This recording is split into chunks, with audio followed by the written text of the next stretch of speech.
ನಮ್ಮ ಕೃಷ್ಣ ಸಾರ ಚಾನೆಲ್ಗೆ ಸ್ವಾಗತ. ಭಗವದ್ಗೀತೆ ಅಧ್ಯಾಯ 2 ಸಾಂಖ್ಯ ಯೋಗ ಗೀತಸಾರ ಸಂಗ್ರಹ. ಶ್ಲೋಕ 21. ವೇದ ವಿನಾಶಿನಂ ನಿತ್ಯಂ ಯಾ ಏನಂ ಅಜಂ ಅವ್ಯಯಂ ಕಥಂ ಸ ಪುರುಷ ಪಾರ್ಥ ಕಂ ಘಾತಯತಿ ಹಂತಿಕಂ. ಶ್ಲೋಕದ ಅನುವಾದ. ಹೇ ಪಾರ್ಥ, ಆತ್ಮವು ಅವಿನಾಶಿ, ನಿತ್ಯ, ಅದಕ್ಕೆ ಹುಟ್ಟಿಲ್ಲ, ಕ್ಷಯವಿಲ್ಲ ಎಂದು ತಿಳಿದವನು ಹೇಗೆ ಯಾರನ್ನಾದರೂ ಕೊಲ್ಲುವನು ಅಥವಾ ಕೊಲ್ಲಿಸುವನು? ಶ್ಲೋಕ 22. ವಾಸಾಂಸಿ ಜೀರ್ಣಾನಿ ಯಥ ವಿಹಾಯ ನವಾನಿ ಗೃಹಣಾತಿ ನರೋಪರಾಣಿ ತಥ ಶರೀರಾಣಿ ವಿಹಾಯ ಜೀರ್ಣಾನಿ ಅನ್ಯಾನಿ ಸಂಯಾತಿ ನವಾನಿ ದೇಹಿ. ಶ್ಲೋಕದ ಅನುವಾದ. ಒಬ್ಬ ಮನುಷ್ಯನು ಹೇಗೆ ಹಳೆಯ ಬಟ್ಟೆಗಳನ್ನು ಬಿಟ್ಟು ಹೊಸ ಬಟ್ಟೆಗಳನ್ನು ತೊಟ್ಟುಕೊಳ್ಳುವನು, ಹಾಗೆಯೇ ಆತ್ಮವು ಜೀರ್ಣವಾದ ದೇಹವನ್ನು ಬಿಟ್ಟು ಹೊಸ ದೇಹವನ್ನು ಸ್ವೀಕರಿಸುತ್ತದೆ. ಶ್ಲೋಕ 23. ನೈನಂ ಚಿಂದಂತಿ ಶಸ್ತ್ರಾಣಿ ನೈನಂ ದಹತಿ ಪಾವಕಃ ನ ಚೈನಂ ಕ್ಲೇದಯಂತಿ ಆಭನ ಶೋಷಯತಿ ಮಾರುತಃ. ಶ್ಲೋಕದ ಅನುವಾದ. ಆತ್ಮವನ ಶಸ್ತ್ರಗಳು ಕತ್ತರಿಸಲಾರವು, ಅಗ್ನಿಯು ಸುಡಲಾರದು, ನೀರು ನೆನೆಸಲಾರದು ಮತ್ತು ಗಾಳಿಯು ಒಣಗಿಸಲಾರದು. ಶ್ಲೋಕ 24. ಅಚೇದೋಯಂ ಅದಾಹ್ಯಃ ಅಕ್ಲೇದೋ ಶೋಷಯೇವ ಚ ನಿತ್ಯಃ ಸರ್ವಗತಃ ಸ್ಥಾಣುರಚಲೋಯಂ ಸನಾತನಃ. ಶ್ಲೋಕದ ಅನುವಾದ. ಜೀವಾತ್ಮನನ್ನು ಮುರಿಯಲಾಗುವುದಿಲ್ಲ, ನೀರಿನಲ್ಲಿ ಕರಗಿಸಲು ಸಾಧ್ಯವಿಲ್ಲ, ಇದನ್ನು ಸುಡಲು ಸಾಧ್ಯವಿಲ್ಲ, ಒಣಗಿಸಲು ಸಾಧ್ಯವಿಲ್ಲ. ಈತನು ನಿತ್ಯನು, ಎಲ್ಲೆಡೆಯಿರುವವನು, ಬದಲಾವಣೆಯಿಲ್ಲದವನು, ಅಚಲನಾದವನು ಮತ್ತು ಸನಾತನವಾಗಿಯೂ ಒಂದೇ ಆಗಿರುತ್ತಾನೆ. ಶ್ಲೋಕ 25. ಅವ್ಯಕ್ತೋಯಂ ಅಚಿಂತ್ಯೋಯಂ ಅವಿಕಾರ್ಯೋಯಂ ಉಚ್ಯತೆ ತಸ್ಮಾದೇವಂ ವಿದಿತ್ವೈನಂ ನ ಅನುಶೋಚಿತಂ ಅರ್ಹಸಿ. ಶ್ಲೋಕದ ಅನುವಾದ. ಆತ್ಮನು ಕಣ್ಣಿಗೆ ಕಾಣುವುದಿಲ್ಲ, ಅದನ್ನು ಗ್ರಹಿಸಲು ಸಾಧ್ಯವಿಲ್ಲ, ಅದು ವಿಕಾರ ಹೊಂದುವುದಿಲ್ಲ ಎಂದು ಹೇಳಲಾಗಿದೆ. ಇದನ್ನು ತಿಳಿದು ನೀನು ದೇಹಕ್ಕಾಗಿ ದುಃಖಿಸಬಾರದು. ಶ್ಲೋಕ 26. ಅಧಚೈನಂ ನಿತ್ಯಜಾತಂ ನಿತ್ಯಂ ವಾ ಮನಸೇ ಮೃತಂ ತಥಾಪಿ ತ್ವಂ ಮಹಾಬಾಹೋ ನೈನಂ ಶೋಚಿತಂ ಅರ್ಹಸಿ. ಶ್ಲೋಕದ ಅನುವಾದ.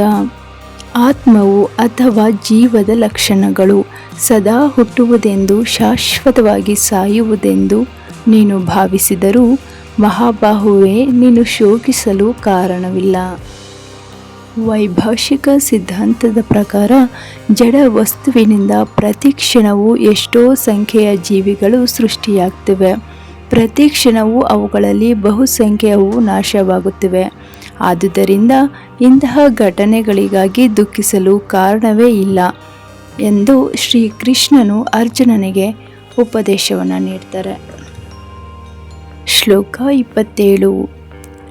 ಜಾತಸ್ಯ ಹಿ ಧ್ರುವಃ ಮೃತ್ಯುಂ ಧ್ರುವಂ ಜನ್ಮ ಮೃತ್ಯುಸ್ಯ ಚ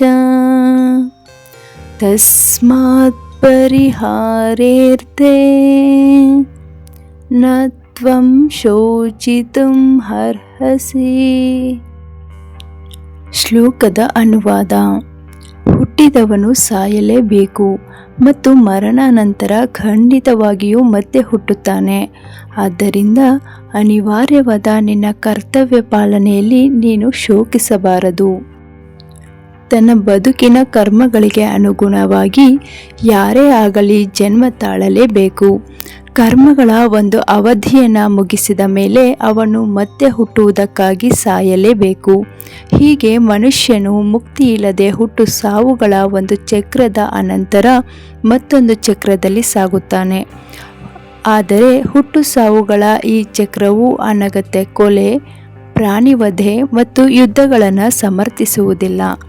ಆದರೆ ಮಾನವ ಸಮಾಜದಲ್ಲಿ ನಿಯಮ ಮತ್ತು ವ್ಯವಸ್ಥೆಯನ್ನು ರಕ್ಷಿಸಲು ಹಿಂಸೆ ಮತ್ತು ಯುದ್ಧ ಅನಿವಾರ್ಯ ಅಂಶಗಳಾಗುತ್ತವೆ.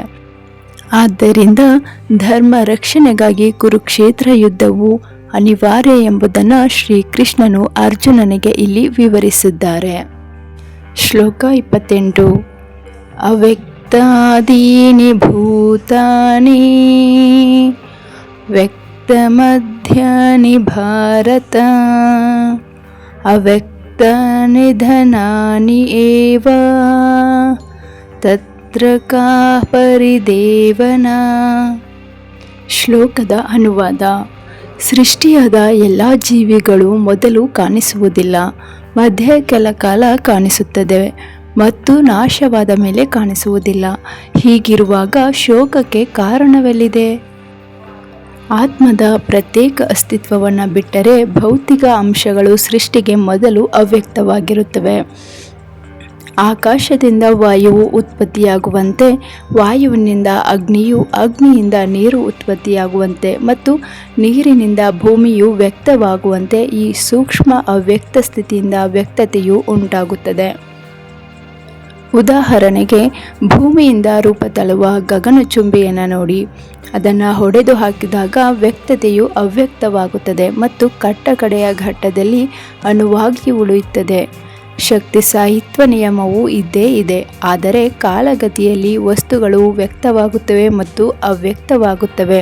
ಆದ್ದರಿಂದ ವ್ಯಕ್ತತೆಯ ಘಟ್ಟದಲ್ಲಾಗಲಿ ಅವ್ಯಕ್ತತೆಯ ಘಟ್ಟದಲ್ಲಾಗಲಿ ಶೋಕಕ್ಕೆ ಕಾರಣವೆಲ್ಲಿದೆ ಎಂದು ಇಲ್ಲಿ ಶ್ರೀಕೃಷ್ಣನು ಪ್ರಶ್ನಿಸುತ್ತಾರೆ. ಶ್ಲೋಕ 29. ಆಶ್ಚರ್ಯವತ್ ಪಶ್ಯತಿ ಕಶ್ಚಿದೇನಂ ಆಶ್ಚರ್ಯವತ್ ವದತಿ ತಥೈವ ಚಾನ್ಯಃ ಆಶ್ಚರ್ಯವತ್ ಚ ಏನಂ ಅನ್ಯಃ ಶೃಣೋತಿ ಶ್ರುತ್ವಾಪೇನಂ ವೇದ ನ ಚೈವ ಕಶ್ಚಿತ್. ಶ್ಲೋಕದ ಅನುವಾದ: ಕೆಲವರು ಆತ್ಮನನ್ನು ಆಶ್ಚರ್ಯದಿಂದ ಕಾಣುತ್ತಾರೆ, ಕೆಲವರು ಆತ್ಮನನ್ನು ಆಶ್ಚರ್ಯಕರ ಎಂದು ವರ್ಣಿಸುತ್ತಾರೆ, ಮತ್ತೆ ಕೆಲವರು ಅವನು ಆಶ್ಚರ್ಯಕರ ಎನ್ನುವ ಮಾತನ್ನು ಕೇಳುತ್ತಾರೆ. ಇನ್ನು ಕೆಲವರಾದರೂ ಅವನ ವಿಷಯ ಕೇಳಿದರೂ ಒಂದಿಷ್ಟು ಅರ್ಥ ಮಾಡಿಕೊಳ್ಳಲಾರರು. ಶ್ಲೋಕ 30. ದೇಹಿ ನಿತ್ಯಮವದ್ಯೋಯಂ ದೇಹೇ ಸರ್ವಸ್ಯ ಭಾರತ ತಸ್ಮಾತ್ ಸರ್ವಾಣಿ ಭೂತಾನಿ ನ ತ್ವಂ ಶೋಚಿತುಂ ಅರ್ಹಸಿ. ಶ್ಲೋಕದ ಅನುವಾದ: ಭರತವಂಶಜನಾದ ಅರ್ಜುನನೇ, ಈ ದೇಹದಲ್ಲಿ ವಾಸಿಸುವವನನ್ನು ಎಂದೂ ಕೊಲ್ಲಲು ಸಾಧ್ಯವಿಲ್ಲ. ಆದುದರಿಂದ ನೀನು ಯಾವ ಜೀವಿಗಾಗಿಯೂ ದುಃಖಿಸುವ ಕಾರಣವಿಲ್ಲ. ಆತ್ಮವನ್ನ ಕುರಿತ ಬೋಧನೆಯ ಅಧ್ಯಾಯವನ್ನು ಭಗವಂತನು ಈಗ ಮುಕ್ತಾಯಗೊಳಿಸುತ್ತಾರೆ. ನಿತ್ಯವಾದ ಆತ್ಮವನ್ನು ಹಲವು ವಿಧಗಳಲ್ಲಿ ವರ್ಣಿಸಿ ಶ್ರೀಕೃಷ್ಣನು ಆತ್ಮಕ್ಕೆ ಸಾವಿಲ್ಲ ಮತ್ತು ದೇಹವು ತಾತ್ಕಾಲಿಕ ಎನ್ನುವುದನ್ನು ತೋರಿಸಿಕೊಡುತ್ತಾರೆ. ಶ್ಲೋಕ 31. ಸ್ವಧರ್ಮಂ ಅಪಿ ಚ ಅವೇಕ್ಷ್ಯೆ ನ ವಿಕಂಪ್ತುಂ ಅರ್ಹಸಿ ಧರ್ಮೇ ಹಿ ಯುದ್ಧಾತ್ ಶ್ರೇಯಃ ಅನ್ಯತ್ ಕ್ಷತ್ರಿಯಸ್ಯ ನ ವಿದ್ಯತೆ. ಪ್ರಪದ್ಯತೆ. ಸಾಮಾಜಿಕ ಆಡಳಿತದ 4 ವರ್ಗಗಳಲ್ಲಿ ಒಳ್ಳೆಯ ಆಡಳಿತಕ್ಕೆ ಅಗತ್ಯವಾದ 2ನೇ ವರ್ಗವನ್ನು ಕ್ಷತ್ರಿಯ ಎಂದು ಕರೆಯುತ್ತಾರೆ. ಕ್ಷತ್ ಎಂದರೆ ಗಾಯ, ತ್ರಾಯತೆ ಎಂದರೆ ರಕ್ಷಿಸುವುದು ಎಂದರ್ಥ. ಆದ್ದರಿಂದ ಅಪಾಯದಿಂದ ರಕ್ಷಿಸುವವನು ಕ್ಷತ್ರಿಯ. ಕ್ಷತ್ರಿಯರಿಗೆ ಸವಾಲೊಡ್ಡಿಕೊಳ್ಳುವುದರಲ್ಲಿ ಶಿಕ್ಷಣ ಕೊಡಲಾಗುತ್ತದೆ. ಯಾಕೆಂದರೆ ಧಾರ್ಮಿಕ ಹಿಂಸೆಯು ಹಲವೊಮ್ಮೆ ಅಗತ್ಯವಾಗುತ್ತದೆ. ಆದುದರಿಂದ ಕ್ಷತ್ರಿಯನಾಗಿ ನಿನ್ನ ಸ್ವಧರ್ಮವನ್ನು ಪರಿಗಣಿಸಿದಾಗ ಧರ್ಮಕ್ಕಾಗಿ ಹೋರಾಡುವುದಕ್ಕಿಂತ ಶ್ರೇಯಸ್ಕರವಾದ ಕಾರ್ಯ ಇನ್ನೊಂದಿಲ್ಲ ಎನ್ನುವುದನ್ನು ನೀನು ತಿಳಿದುಕೊಳ್ಳಬೇಕು. ಆದ್ದರಿಂದ ಹಿಂಜರಿಕೆಯ ಅವಶ್ಯಕತೆಯೇ ಇಲ್ಲ ಎಂದು ಇಲ್ಲಿ ಶ್ರೀಕೃಷ್ಣನು ವಿವರಿಸ್ತಾರೆ. ಶ್ಲೋಕ 32. ಯದೃಚ್ಛಯಾ ಚ ಉಪಪನ್ನಂ ಸ್ವರ್ಗದ್ವಾರಂ ಅಪಾವೃತಂ ಸುಖಿನಃ ಕ್ಷತ್ರಿಯಃ ಪಾರ್ಥ ಲಭಂತೆ ಯುದ್ಧಂ ಈದೃಶಂ. ಶ್ಲೋಕದ ಅನುವಾದ. ಮಹರ್ಷಿಯು ವ್ಯಾಸದೇವರ ತಂದೆಯೂ ಆದ ಪರಾಶರರು ರಚಿಸಿದ ಪರಾಶರಂ ಶ್ರುತಿಯಲ್ಲಿ ಹೀಗೆ ಹೇಳಿದ್ದಾರೆ: ಪ್ರಜೆಗಳನ್ನು ಎಲ್ಲ ಬಗೆಯ ಕಷ್ಟಗಳಿಂದ ರಕ್ಷಿಸುವುದೇ ಕ್ಷತ್ರಿಯನ ಧರ್ಮ. ಆದ್ದರಿಂದ ಅವನು ಶಾಸನ ಮತ್ತು ವ್ಯವಸ್ಥೆಗಳಿಗೆ ಸಂಬಂಧಿಸಿದ ಪ್ರಸಂಗಗಳಲ್ಲಿ ಸೂಕ್ತವಾಗಿ ಹಿಂಸೆಯನ್ನು ಬಳಸಬೇಕು. ಶತ್ರು ರಾಜ್ಯರ ಸೈನ್ಯಗಳನ್ನು ಆತನು ಗೆಲ್ಲಬೇಕು. ಹೀಗೆ ಧಾರ್ಮಿಕ ತತ್ವಗಳಿಗೆ ಅನುಗುಣವಾಗಿ ಪ್ರಪಂಚವನ್ನು ಆಳಬೇಕು ಎಂದು ಹೇಳಿದ್ದಾರೆ. ಎಲ್ಲ ದೃಷ್ಟಿಕೋನಗಳಿಂದಲೂ ಅರ್ಜುನನು ಯುದ್ಧ ಮಾಡದೇ ಇರುವುದಕ್ಕೆ ಕಾರಣವೇ ಇರಲಿಲ್ಲ. ಅವನು ಶತ್ರುಗಳನ್ನು ಸೋಲಿಸಿದರೆ ರಾಜ್ಯವನ್ನು ಅನುಭವಿಸಬಹುದು. ಯುದ್ಧದಲ್ಲಿ ಸತ್ತರೆ ಅವನು ಸ್ವರ್ಗಲೋಕಕ್ಕೆ ಏರುತ್ತಾನೆ. ಅದರ ಬಾಗಿಲುಗಳು ಅವನಿಗಾಗಿ ತೆರೆದುಕೊಂಡಿದ್ದವು. ಏನೇ ಆದರೂ ಯುದ್ಧ ಮಾಡುವುದರಿಂದ ಅರ್ಜುನನಿಗೆ ಲಾಭವೇ. ಆದ್ದರಿಂದ ಇಲ್ಲಿ ಶ್ರೀಕೃಷ್ಣರು, ಹೇ ಪಾರ್ಥ, ಇಂತಹ ಯುದ್ಧ ಮಾಡುವ ಅವಕಾಶಗಳು ತಾವಾಗಿಯೇ ಬಂದು ಸ್ವರ್ಗಲೋಕದ ಬಾಗಿಲುಗಳನ್ನು ಯಾವ ಕ್ಷತ್ರಿಯರಿಗಾಗಿ ತೆರೆಯುತ್ತವೆಯೋ ಅಂತಹ ಕ್ಷತ್ರಿಯರು ಸುಖಿಗಳು ಎಂದು ವಿವರಿಸ್ತಾರೆ. ಶ್ಲೋಕ 33. ಅಥ ಚೇತ್ವಮಿಮಂ ಧರ್ಮ್ಯಂ ಸಂಗ್ರಾಮಂ ನ ಕರಿಷ್ಯಸಿ ತಥ ಸ್ವಧರ್ಮಂ ಕೀರ್ತಿಂ ಚ ಹಿತ್ವಾ ಪಾಪಂ ಅವಾಪ್ಸ್ಯಸಿ. ಅರ್ಜುನನು ಪ್ರಸಿದ್ಧ ಯೋಧ. ಬೇಡನ ರೂಪದಲ್ಲಿ ಬಂದ ಶಿವನೊಂದಿಗೆ ಹೋರಾಡಿ ಅವನನ್ನು ಸೋಲಿಸಿ ಅರ್ಜುನನು ಶಿವನನ್ನು ಸಂತೋಷಗೊಳಿಸಿದ. ಅದರ ಫಲವಾಗಿ ಪಾಶುಪತಾಸ್ತ್ರವನ್ನು ಪಡೆದ. ದ್ರೋಣಾಚಾರ್ಯರು ಸಹ ಅವನನ್ನು ಹರಸಿ ಅವನು ತನ್ನ ಗುರುವನ್ನೇ ಕೊಲ್ಲುವಂತಹ ವಿಶಿಷ್ಟವಾದ ಅಸ್ತ್ರವನ್ನು ಕೊಟ್ಟರು.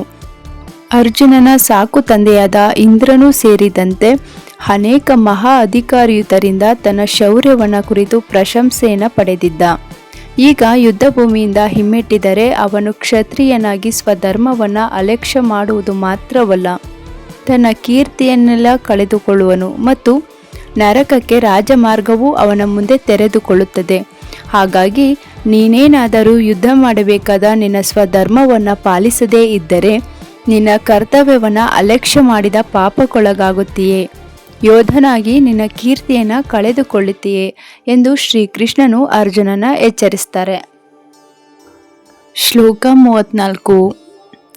ಅಕೀರ್ತಿಂ ಚಾಪಿ ಭೂತಾನಿ ಕಥಯಿಷ್ಯಂತಿ ತೇ ಅವ್ಯಯಂ ಸಂಭಾವಿತಸ್ಯ ಚ ಕೀರ್ತಿ ಮರಣಾತ್ ಅತಿರಿಚೇತ್ಯೆ.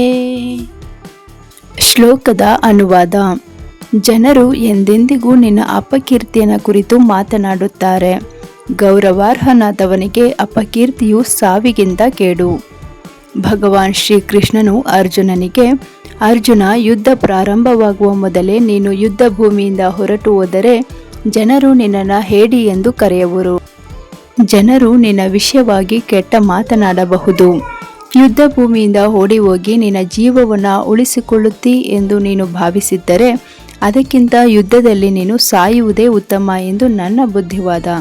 ನಿನ್ನಂತೆ ಗೌರವಾನ್ವಿತ ವ್ಯಕ್ತಿಗಳಿಗೆ ಅಪಕೀರ್ತಿಯು ಸಾವಿಗಿಂತ ಕೇಡು ಎಂದು ಭಗವಾನ್ ಶ್ರೀಕೃಷ್ಣನು ಅರ್ಜುನನು ಯುದ್ಧ ಭೂಮಿಯಿಂದ ಹಿಮ್ಮೆಟ್ಟಬಾರದು ಎಂದು ಬುದ್ಧಿವಾದವನ್ನು ಹೇಳ್ತಾರೆ. ಶ್ಲೋಕ 35. ಭಯಾತ್ರನಾದ್ ಉಪರತಂ ಮನ್ಸಿಂತೆ ತ್ವಾಂ ಮಹಾರಥಃ ಯೇಷಾಂ ಚ ತ್ವಂ ಬಹುಮತಃ ಭೂತ್ವಾ ಯಾಸ್ಯಸಿ ಲಾಘವಂ. ಶ್ಲೋಕದ ಅನುವಾದ. ನಿನ್ನ ವಿಷಯದಲ್ಲಿ ಅತ್ಯಂತ ಗೌರವವನ್ನಿಟ್ಟುಕೊಂಡಿರುವ ಮಹಾರಥರು ನೀನು ಭಯದಿಂದಲೇ ರಣಭೂಮಿಯನ್ನು ಬಿಟ್ಟು ಹೋದೆ ಎಂದು ಭಾವಿಸುತ್ತಾರೆ ಮತ್ತು ನಿನ್ನ ವಿಷಯವಾಗಿ ಹಗುರವಾಗಿ ಪರಿಗಣಿಸುತ್ತಾರೆ. ಶ್ರೀಕೃಷ್ಣನು ತನ್ನ ತೀರ್ಮಾನವನ್ನು ಮುಂದುವರಿಸಿ ಅರ್ಜುನನಿಗೆ ಹೀಗೆ ಹೇಳ್ತಾರೆ. ದುರ್ಯೋಧನ, ಕರ್ಣರಂತಹ ಮಹಾರಥರು, ಇತರ ಸಮಕಾಲೀನರು ನೀನು ನಿನ್ನ ಸಹೋದರರ ಮತ್ತು ತಾತನ ವಿಷಯದಲ್ಲಿ ಅನುಕಂಪಪಟ್ಟು ಯುದ್ಧ ಭೂಮಿಯನ್ನು ಬಿಟ್ಟು ಹೋದೆ ಎಂದು ಭಾವಿಸುತ್ತಾರೆ ಎಂದುಕೊಳ್ಳಬೇಡ. ಪ್ರಾಣ ಭಯದಿಂದ ನೀನು ಹೊರಟು ಹೋದೆ ಎಂದು ಯೋಚಿಸುತ್ತಾರೆ ಮತ್ತು ನಿನ್ನ ಅರ್ಹತೆಯನ್ನು ಕುರಿತು ಅವರಿಗಿರುವ ಒಳ್ಳೆಯ ಅಭಿಪ್ರಾಯವು ಮಣ್ಣು ಪಾಲಾಗುತ್ತದೆ. ಶ್ಲೋಕ 36. ಅವಾಚ್ಯವಾದಾಂಚ ಬಹೂನ್ ವದಿಷ್ಯಂತಿ ತವ ಹಿತಃ ನಿಂದತಃ ತವ ಸಾಮರ್ಥ್ಯಂ ತತಃ ದುಃಖತರಂ ನು ಕಿಂ. ಶ್ಲೋಕದ ಅನುವಾದ. ನಿನ್ನ ಶತ್ರುಗಳು ನಿನ್ನ ವಿಷಯವಾಗಿ ಅವಾಚ್ಯ ಶಬ್ದಗಳನ್ನಾಡುವರು, ನಿನ್ನ ಸಾಮರ್ಥ್ಯವನ್ನು ನಿಂದಿಸುವರು. ನಿನಗೆ ಇದಕ್ಕಿಂತ ಹೆಚ್ಚು ದುಃಖಕರವಾದದ್ದು ಏನುಂಟು? ಹೀಗೆ ಶ್ರೀಕೃಷ್ಣನು ಅರ್ಜುನನ ಹುಸಿ ಅನುಕಂಪದ ವಿರುದ್ಧ ತನ್ನ ಮಾತುಗಳು ಸರಿ ಎಂದು ಎಷ್ಟೊಂದು ಮಾತುಗಳಲ್ಲಿ ತೋರಿಸಿಕೊಡುತ್ತಾನೆ. ಶ್ಲೋಕ 37. ಅತಃ ವಾ ಪ್ರಾಪ್ಸ್ಯಸಿ ಸ್ವರ್ಗಂ ಜಿತ್ವಾ ವಾ ಭೋಕ್ಸ್ಯಸೆ ಮಹೀಂ ತಸ್ಮಾತ್ ಉತ್ತಿಷ್ಠ ಕೌಂತೇಯ ಯುದ್ಧಾಯ ಕೃತ ನಿಶ್ಚಯಃ. ಶ್ಲೋಕದ ಅನುವಾದ. ಕುಂತಿಯ ಮಗನಾದ ಅರ್ಜುನನೇ, ನೀನು ಯುದ್ಧದಲ್ಲಿ ಮಡಿದು ಸ್ವರ್ಗವನ್ನು ಸೇರುತ್ತೀಯೇ ಅಥವಾ ಗೆದ್ದು ಭೂಮಿಯ ಮೇಲೆ ರಾಜ್ಯವನ್ನು ಅನುಭವಿಸುತ್ತೀಯೇ? ಆದ್ದರಿಂದ ದೃಢ ನಿಶ್ಚಯ ಮಾಡಿ ಎದ್ದೇಳು, ಯುದ್ಧ ಮಾಡು ಎಂದು ಶ್ರೀಕೃಷ್ಣನು ಅರ್ಜುನನಿಗೆ ಹೇಳ್ತಾರೆ. ಶ್ಲೋಕ 38. ಸುಖ ದುಃಖೇ ಸಮೇ ಕೃತ್ವಾ ಲಾಭಾಲಾಭೌ ಜಯಾಜಯೌ ತಥೋ ಯುದ್ಧಾಯ ಯುಜ್ಯಿಸ್ವ ನ ಏವಂ ಪಾಪಂ ಅವಾಪ್ಸ್ಯಸಿ. ಶ್ಲೋಕದ ಅನುವಾದ. ಸುಖ ದುಃಖಗಳನ್ನು, ಲಾಭ ನಷ್ಟಗಳನ್ನು, ಜಯ ಅಪಜಯಗಳನ್ನು ಪರಿಗಣಿಸದೆ ಯುದ್ಧ ಮಾಡಲೆಂದೇ ಯುದ್ಧ ಮಾಡು. ಹೀಗೆ ಮಾಡಿದರೆ ನಿನಗೆ ಪಾಪದ ಲೇಪವಿಲ್ಲ. ಶ್ರೀಕೃಷ್ಣನಿಗೆ ಈ ಯುದ್ಧವಾಗಬೇಕೆಂದೇ ಅಪೇಕ್ಷೆ. ಆದ್ದರಿಂದ ಈಗ ಅವರು ಅರ್ಜುನನು ಯುದ್ಧ ಮಾಡುವುದಕ್ಕಾಗಿಯೇ ಹೋರಾಡಬೇಕೆಂದು ನೇರವಾಗಿ ಹೇಳುತ್ತಾರೆ. ಕೃಷ್ಣ ಪ್ರಜ್ಞೆಯ ಕಾರ್ಯಗಳಲ್ಲಿ ಸುಖ ದುಃಖ, ಲಾಭ ನಷ್ಟ, ಜಯ ಅಪಜಯಗಳ ಪರಿಗಣನೆಯೇ ಇಲ್ಲ. ಶ್ಲೋಕ 39. ಏಷಾ ತೇ ಅಭೀತ ಸಾಂಖ್ಯೋ ಬುದ್ಧಿರ್ಯೋಗೇ ತ್ವಿಮಾಂ ಶೃಣು ಬುದ್ಧ್ಯಾ ಯುಕ್ತೋ ಯಯಾ ಪಾರ್ಥ ಕರ್ಮಬಂಧಂ ಪ್ರಹಾಸ್ಯಸಿ. ಶ್ಲೋಕದ ಅನುವಾದ. ಈವರೆಗೆ ನಾನು ಈ ಜ್ಞಾನವನ್ನು ನಿನಗೆ ವಿಶ್ಲೇಷಣಾತ್ಮಕವಾಗಿ ತಿಳಿಸಿಕೊಟ್ಟಿದ್ದೇನೆ. ಈಗ ನಾನು ಇದನ್ನು ಕರ್ಮಫಲವಿಲ್ಲದೆ ಕೆಲಸ ಮಾಡುವ ರೀತಿಯಲ್ಲಿ ವಿವರಿಸುತ್ತೇನೆ, ಕೇಳು. ಪ್ರಾರ್ಥನೆ. ನೀನು ಇಂತಹ ಜ್ಞಾನದಿಂದ ಕರ್ಮದಲ್ಲಿ ತೊಡಗಿದರೆ ಕರ್ಮ ಬಂಧದಿಂದ ಮುಕ್ತನಾಗಬಹುದು. ಶ್ಲೋಕ 40. ನೇಹಾಭಿಕ್ರಮನಸಃ ಅಸ್ತಿ ಪ್ರತ್ಯವಾಯೋ ನ ವಿದ್ಯತೆ ಸುಅಲ್ಪಂ ಅಪಿ ಅಸ್ಯ ಧರ್ಮಸ್ಯ ತ್ರಾಯತೆ ಮಹತಃ ಭಯಾತ್. ಶ್ಲೋಕದ ಅನುವಾದ. ಈ ಪರಿಶ್ರಮದಲ್ಲಿ ನಷ್ಟವಾಗಲಿ ಕುಗ್ಗುವುದಾಗಲಿ ಇಲ್ಲ. ಈ ಮಾರ್ಗದಲ್ಲಿ ಸಾಧಿಸುವ ಸ್ವಲ್ಪ ಪ್ರಗತಿಯು ಮನುಷ್ಯನನ್ನು ಮಹಾಭಯದಿಂದ ಕಾಪಾಡುತ್ತದೆ. ಮುಂದಿನ ವಿಡಿಯೋದಲ್ಲಿ 41ನೇ ಶ್ಲೋಕದಿಂದ ಮುಂದುವರೆಸಲಾಗುತ್ತದೆ.